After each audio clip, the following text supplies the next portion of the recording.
खडकवासला धरणामधून विसर्ग वाढवला जाणार। 5 वाजेपर्यंत 45,000 क्युसेक विसर्ग होण्याची शक्यता।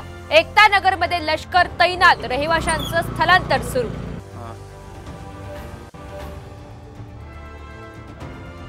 पूररेषेच्या आतील पुणेकरांचं सुरक्षित स्थळी स्थलांतर करा, मुख्यमंत्री एकनाथ शिंदे यांचे जिल्हाधिकाऱ्यांना आदेश।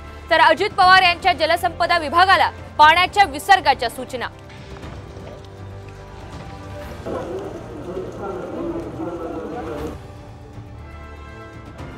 आठवडाभरात राज ठाकरे दुसऱ्यांदा पुण्यात एकता नगरच्या पूरस्थितीची केली पाहणी, रहिवाशांशी साधला संवाद।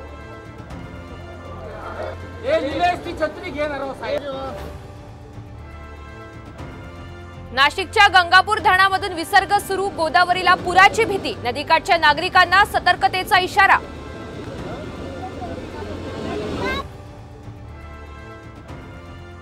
मुंबई आणि उपनगरात मुसळधार पावसाचा इशारा, नवी मुंबईला सुद्धा पावसानं झोडपलं।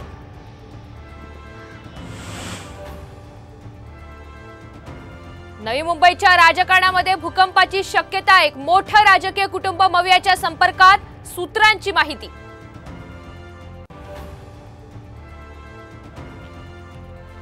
आणि विद्यार्थ्यांच्या दुधात चक्क जिवंत अळ्या, पुण्यातल्या आंबेगावच्या आदिवासी आश्रमशाळेतला धक्कादायक प्रकार, चिमुकल्यांच्या जीवाशी खेळ सुरूच।